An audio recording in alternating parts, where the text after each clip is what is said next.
La finanziaria regionale è stata approvata quasi per intero dal Consiglio dei Ministri, ad eccezione di un comma della legge di stabilità che prevede la concessione di sgravi contributivi per i neoassunti, un contributo agli stagionali del turismo per un totale di 20 milioni di euro.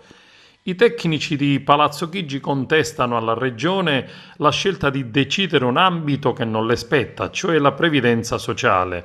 La norma concede infatti alle imprese operanti in Sicilia alla data del 28 febbraio 2020 che assumono dipendenti a tempo indeterminato o disoccupati ed in sostituzione di lavoratori della stessa azienda, licenziati o sospesi, uno sconto sui contributi previdenziali ed assistenziali, che sono un ambito sul quale è lo Stato a decidere, non le singole regioni.